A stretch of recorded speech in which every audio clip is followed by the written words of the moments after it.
গতকাল ইডেনে ম্যাচ চলাকালীন বিরাট কোহলির একদম কাছে চলে যায় এক ভক্ত। নিরাপত্তায় ফাঁকি দিয়ে যাওয়ার অভিযোগে তাকে গ্রেফতার করেছে পুলিশ। ধৃতকে একদিনের পুলিশ হেফাজতের নির্দেশ দিল আদালত। যাকে গ্রেফতার করা হয়েছে সে তরুণ কি বলছেন শোনাবো আপনাদের। বিরাটের ভক্ত তাই, বিরাট আমার ভগবান তাই। এই যে অ্যারেস্ট হলে এখন খারাপ লাগছে না?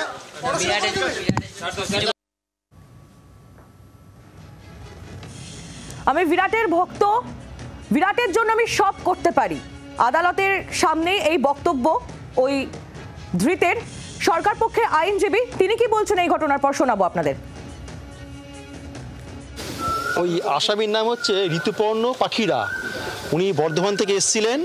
উনি যখন ম্যাচ চলছিল তখন বিরাট কোহলি যখন হাফ সেঞ্চুরি করে তখন ও প্রোটোকল ব্রেক করে সমস্ত ব্রিজ করে ও টপকে গিয়ে মাঠে ঢুকে যায়।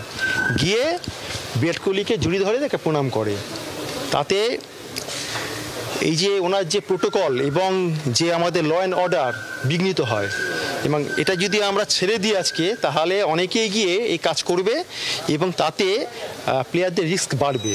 আমাদের জন্য ওকে অ্যারেস্ট করতে হয়েছে এবং ওনার এন্ট্রি টিকিট, ওনার মোবাইল সিজ করা হয়েছে এবং আমরা পিসি প্রেয়ার করেছি।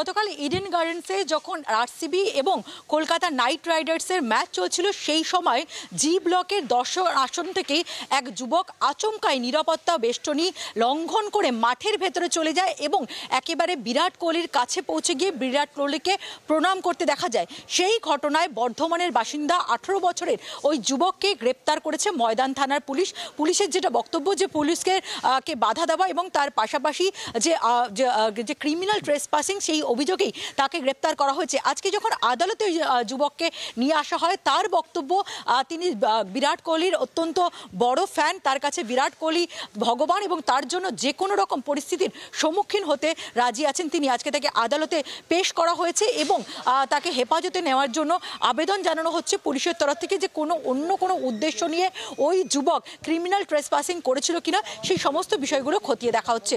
ক্যামেরা পার্সন মিন্টু বসাকের সঙ্গে পিয়ালি মিত্র, জি24 ঘন্টা, কলকাতা। বাংলার আওয়াজ, বাঙালির আবেগ, জি24 ঘন্টা।